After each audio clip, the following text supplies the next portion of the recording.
ঈদে অপরাধ ঠেকাতে মাধবপুরে পুলিশের ওয়াচ টাওয়ার নির্মাণ, বেড়েছে তৎপরতা। কায়েস আহমদ সালমান এর ভিডিওচিত্রে দেখুন বিস্তারিত।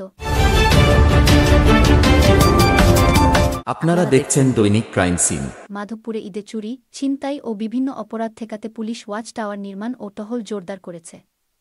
সিলেট বিভাগের প্রবেশদ্বার ঢাকা সিলেট মহাসড়কে অপরাধ ঠেকাতে নির্মাণ করা হয়েছে দুটি অস্থায়ী ওয়াচ টাওয়ার, যেটি দিয়ে পুলিশ মহাসড়কে অপরাধ নিয়ন্ত্রণ করতে কৌশল নিয়েছে। এই কৌশল গ্রহণ করার কারণে মাধবপুর বাস টার্মিনাল, হাট বাজারে বিভিন্ন এলাকায় অপরাধ নিয়ন্ত্রণে এসেছে। আগে ঈদকে সামনে রেখে মাধবপুর বাজারে আইনশৃঙ্খলার অবনতি হতো। ছিনতাই, চুরি ছিল নিত্যদিনের ঘটনা। কিন্তু বাজারে ওয়াচ টাওয়ার দিয়ে নজরদারির কারণে বাজার এখন অপরাধ মুক্ত। বাজারের ব্যবসায়ীরা পুলিশকে এ কাজে সব রকমের সহযোগিতা করে যাচ্ছে। মাধবপুর বাজার কমিটির ব্যবসায়ী নেতা ইমরান খান জানান, আমি মাধবপুর বাজারের মার্চেন্ট অ্যাসোসিয়েশনের সভাপতি।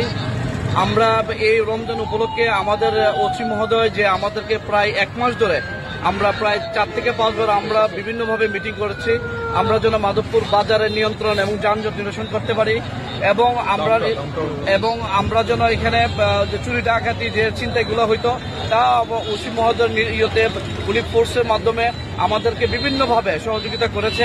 এবং আজকে দেখা যায় এক ওয়াচ টাওয়ার তৈরি করেছে, এটার মধ্যে আমরা একমত পোষণ করেছি এবং এখানে ওনাদের সাথে আমরা আমাদের ভলান্টিয়ার আছে 8-10 জন, তারাও যতটুকু সহযোগিতা দরকার আমরা ইনশাল্লাহ করব এবং সবার সহযোগিতার মাধ্যমে যেন আমাদের মাধবপুরবাসী এবং মাধবপুর বাজারকে সুশৃঙ্খলভাবে করতে পারে সেই দোয়া।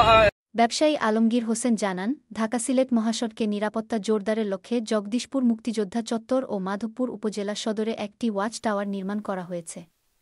ওয়াচ টাওয়ার বসানোর কারণে পুলিশ পরিস্থিতি সহজে নিয়ন্ত্রণে নিতে পেরেছে। মাধবপুর থানার ভারপ্রাপ্ত কর্মকর্তা আব্দুল্লাহ আল মামুন জানান, আপনারা জানেন যে আমাদের পুলিশ সুপার অভিযোগ জানা স্যারের নেতৃত্বে আমরা ওয়াচ টাওয়ারের ব্যবস্থা করেছি। এটা হচ্ছে আমাদের সিলেট বিভাগের প্রবেশদ্বার মাধবপুর উপজেলার আমাদের এই পাশে হচ্ছে বিজয়নগর থানা। বিজয়নগরের এই নদীটা পার হয়ে কিন্তু আমাদের সীমানা শুরু। আমাদের এই ওয়াচ টাওয়ারটার মাধ্যমে আমরা সড়কের নিরাপত্তা দিয়ে আসতেছি। এটা আমাদের ঈদ পর্যন্ত এবং ঈদের 2 দিন পর্যন্ত থাকবে এবং আমরা মুক্তিযুদ্ধ চত্বরে আরেকটা ওয়াচ টাওয়ার করেছি। আমাদের সবাই মিলে আমরা এই নিরাপত্তাটা দিচ্ছি, রোডে যাতে যানজট না হয়, চুরি, ছিনতাই, ডাকাতি এগুলো আমরা ঠেকানোর জন্যই আমরা সড়কে আমরা যেন নিরাপত্তা বিধান করতেছি, উপর থেকে যেন আমরা সহজে মনিটরিং করতে পারি সেই ব্যবস্থা আমাকে আমরা কয়েকটি ওয়াচ টাওয়ার আমাদের মাধবপুর থানায় করেছি। তা আপনাদের সকলকে বলবো যে এই ঈদটা যাতে সুন্দর করতে পারি সবাইকে নিয়ে এবং সুন্দর আপনারা সহযোগিতা করবেন আমাদের সাংবাদিক বন্ধুরা। সে ওখানে বসে ভিডিও করতেছে, ঠিক আছে, এটা এসপি স্যারকে পাঠাবে, এটা ডিআই স্যারকে পাঠাবে, ঠিক আছে। স্যাররা আপনার কিছুক্ষণ পর হাইওয়ে রোডের অবস্থাটা স্যাররা দেখেন, ঠিক আছে।